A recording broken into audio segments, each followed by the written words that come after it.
নমস্কার, যারা আমাকে চেনেন না আমি তাদেরকে বলে দিই আমি মুক্তি। আপনারা দেখছেন বাবু ব্লগ। আর যারা আমাকে চেনেন, যারা আমার ভিডিও প্রত্যেক দিন দেখেন, তারা অনেকেই জানেন আমার একটা দোকান আছে, সেখানে আমি রুটি বিক্রি করি। এই যে এটা আমার ছেলে একটু দুষ্টুমি করছে, তাই ওকে আমি একটু বকা দিচ্ছিলাম। এসেছে 10 টাকা নিতে। প্রত্যেক দিন সন্ধেবেলায় ওর 10 টাকা করে চাই। এখানে আমি দোকান চালাচ্ছি, আর আমার সাথে থাকে আমার হাজবেন্ড। আমরা দুজন মিলেই দোকান করি। যখন আমি দোকানটা খুলেছিলাম তখন আমি আর আমার ভাগ্নি দুজন মিলে দোকানটা করতাম। তারপর ভাগ্নির বিয়ে হয়ে যাওয়ার পর আমি আর আমার হাজবেন্ড এই দুজন মিলে করি, কারণ আমার একার দ্বারা হয়ে ওঠে না। এই যে এটা আমার হাজবেন্ড, ওর নাম সমীর। ও সব কিছু লোককে খেতে দেয়, পয়সা নেয়, তারপরে লোকের বাড়িতে খাবার দিতে যায়, রুটি দিতে যায়, এগুলো ও করে। আর আমি দোকানে সমস্ত কিছু রান্না করি, সব রকম তরকারি করি, খাবার দিই, এগুলো আমি করি। আটা মাখি। এই যে নিচে যে রুটি বেলছে ওর নাম রিঙ্কি। ও কয়েকদিন হলো আসছে আমাকে একটু হেল্প করার জন্য, কারণ আমার একার দ্বারা হয়ে ওঠে না। এখন ঘড়িতে বাজে 9:45 থেকে 9টা। এই টাইমটায় রানিং কাস্টমারের প্রচণ্ড চাপ হয়ে যায়। এই টাইমে আমি একা পেরে উঠি না, তার কারণে রিঙ্কি আসে একটুখানি আমাকে সাহায্য করতে। আর সমীর এখানে দেখো খাবার বাড়ছে, ঘুগনি বাড়ছে। আমার দোকানে খাবারগুলো খুব রিজনেবল প্রাইস আছে, সব কিছুর খুবই কম দাম। এই যেমন ধরুন ডিমের কারি, ঘুগনি, আলুর দম, যাই রান্না হোক সব কিছু খুবই ভালো হয়, এগুলো খুবই কম দাম।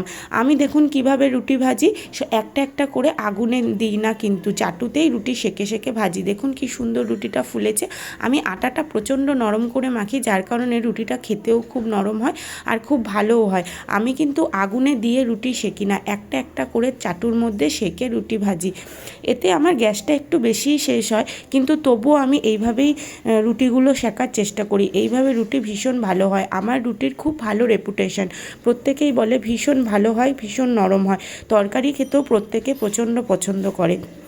এই দোকানটা চালাতে আমার বেশ ভালোই লাগে, একটুও বোর হই না, সবার সাথে কথা বলতে পারি, কাজ করি, সবার সাথে মিশি, আমার খুবই ভালো লাগে।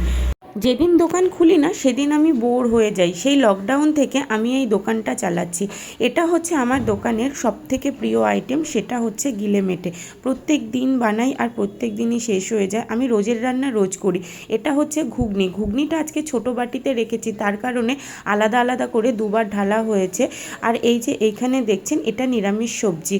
এই সবজিটাও প্রায় সময় হয়, আর এটা তো শ্রাবণ মাস, এই শ্রাবণ মাসের সবজিটা অনেকেই পছন্দ করে, যার কারণে প্রায় সময় বানাও। এছাড়াও আলুর দম, তারপরে সয়াবিন আলু, এইগুলো তো হয়, ডিমের কারি, এই সমস্ত কিছু হয় আমার দোকানে রান্না। কিন্তু এখন আজকে এত কিছু হয়ে ওঠেনি।